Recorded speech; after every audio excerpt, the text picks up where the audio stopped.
Мэдээлэл холбооны технологийн хурцтай хөгжиж буй энэ үед багш нарын мэдээлэл холбооны технологиг ашиглах чадвар харилцан адилгүй байгаа билээ. Иймээс мэдээлэл холбооны технологиг ашиглах суур чадвар болон сургалтанд хэрэглэх чадварыг хөгжүүлэх бодит хэрэгцээ бий болоод байгаа. Мэдээлэл холбооны технологиг ашиглах ур чадварыг дээшлүүлэх зорилгоор мөн багшийн мэрэгжлийн шилжүүлэх институтын цахим сургалтын хүрээнд явуулж байгаа бодлоготой нийцүүлэн Inkscape Vector зургийн програмын үндэс хэрэглээ гэсэн цахим хичээлийг боловсруулж та бүхэнд төлөвлөж байна. Эхний хэсгээр бид нар Inkscape програмын тухай тоомыг үзэх болно. Inkscape програм нь вектор зургийг үүсгэх, редакторлоход зориулсан програм юм. За Adobe Illustrator, Corel, Freehand програмуудтай төстэй. Inkscape програм нь Windows, Macintosh, Linux платформын айлан дээр нь ажилладаг. Энэ хичээлээр бид Windows дээр ажиллах Inkscape програмыг судлах болно. За дараагийн нэг хэлэх зүйл нь Inkscape програм нь бусад вектор зургийн програмуудаас хоёр зүйлээр ялгагддаг. Үүнд эхнийх нь Inkscape програм нь нээлттэй их үсэр өгөхий програм юм. GPL дээр суурилагдсан. GPL нь General Public License гэсэн үгийн товчлол юм. За ийм GPL технологи дээр суурилагдсан үн төлбөргүй програм юм аа. Та энэ програмыг үн төлбөргүй татаж авч ашиглаж цааш нь тараах боломжтой. За хоёр дахь ялгаа нь Inkscape програмын файлын формат нь SVG формат юм. SVG гэдэг нь Scalable Vector Graphics гэсэн үгний товчлол юм. Монголоор хэмжээслэх боломжтой вектор график гэж орчуулж болно. Дараагийн нэг онцлог зүйл нь Inkscape файлын XML дээр үнэлэгдсэн вектор зургийг үүсгэх зориулсан SVG формат юм. Inkscape файлын их үлсрийн код бүхий файлыг ямар нэгэн текст редактороор нээж, за дотор нь өөрчлөлт хийгээд дараа нь хадгалж, шинчилж, сайжруулж болно гэсэн үг ээ. Өөрчлөлт хийж тараах бол W3C байгууллагад мэдэгдэх ёстой. За W3C гэдэг байгууллага нь World Wide Web Consortium гэсэн байгууллага юм. За энэ W3C байгууллага нь веб болон бусад стандартыг хариуцдаг байгууллага юм. Ийм болохоор Inkscape файл веб хуудас сайтэд сайн тохирдог нь эндээс харагдаж байна. Файлын хэмжээ багтвал ихэнх интернет хөтөлбөрөөр дэмжигддэг. За өөр нэг онцлог зүйл нь хэвлэлт болон тоон бусад нийтлэх үйл ажиллагаанд Inkscape програмаас PDF эсвэл EPS зэрэг форматаар экспортлох боломжтой. AutoCAD форматаар хүртэл экспортлох боломжтой юм байна. Inkscape програм нь нээлттэй их үсэрт бол уг програмын хөгжүүлэлт нь хүн бүхэнд нээлттэй байдаг.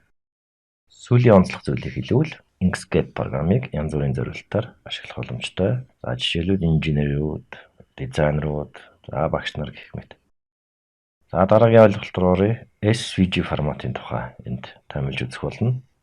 За Inkscape програм дээр ажиллаж байх үед файлын формат нь SVG байна гэж өмнө хэлсэн. SVG форматын тухай энд товч үзье. Нэгдүгээрт SVG формат нь 2D график файл үүсгэх нээлттэй их үсэр бүхий формат юм.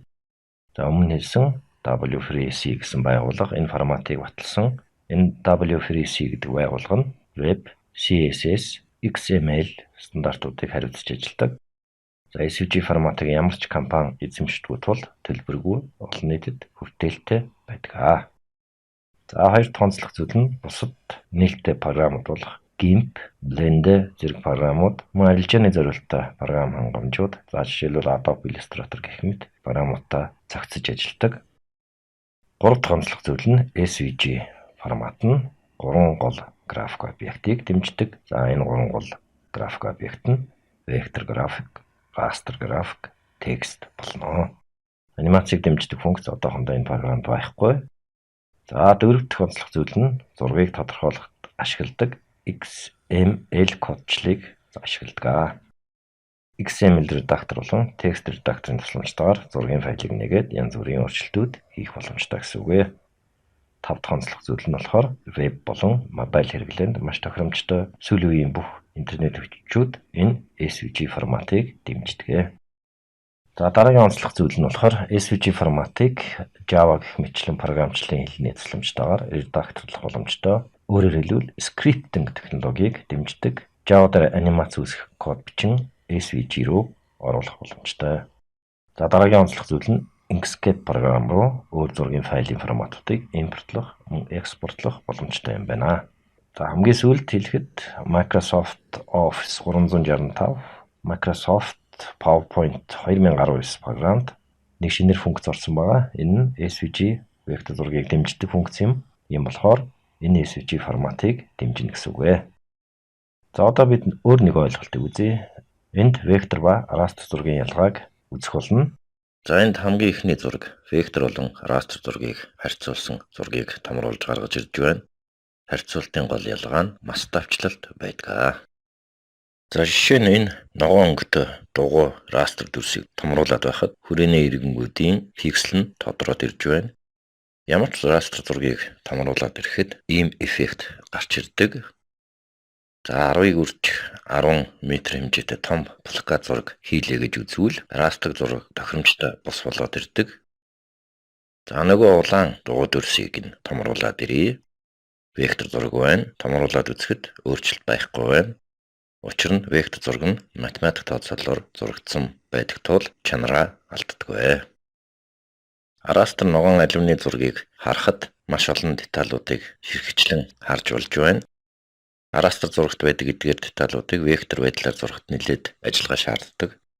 Нөгөө талд вектор байдлаар зурсан алюм болон түүний хэсгийг харуулж байна.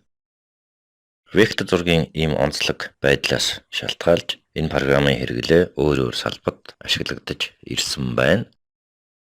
За вектор зургийн програмыг ямар чиглэлд хэрэглэдгийг үзье. Эхлээд иллюстрац буюу зураг чимэглэлийн чиглэлээр бүтээл хийхэд вектор зургийн програмыг ашиглана. За хоёр дахь хэрэглээ нь лого хийхэд ашигладаг. Вектор логог хичнээн ч томруулсан ямар ч гажуудал гардаггүй, чанараа алддаггүй. За 3 дугаарт байгууллага компани стил, фирмийн брэнд, тэмдэг, нэрийн хуудас, плакат зэргийг хийхэд ашигладаг. Мөн жижиг хэвлэлийн их постэр, флаер, нугалбар зэргийг бэлтгэхэд тохиромжтой. За 4 дугаарт текст буюу үсэг бичиглэл нь вектор хэрэглэгдэхүүн тул үсэг тэмдэгттэй холбоотой өөрчлөлт хийхэд маш тохиромжтой байдаг. Энэ чиглэлээр каллиграф гэсэн бие дасан урлагийн салбар бий болсон. За 5 дугаарт саб баглаа буудлын дизайныг хийхэд програмыг ашигладаг. 6 дугаарт макет болон объектууд үзүүлэх загварыг хийхэд энэ програмыг ашигладаг байна.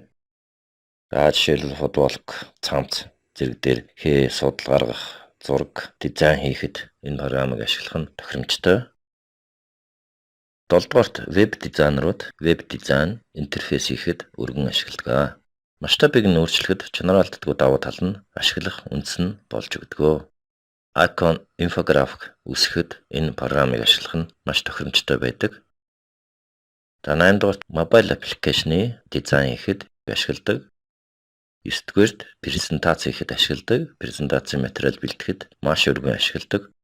10 дугаарт персонаж буюу дүр төрхийг бий болгох дизайнд энэ програмыг ашигладаг.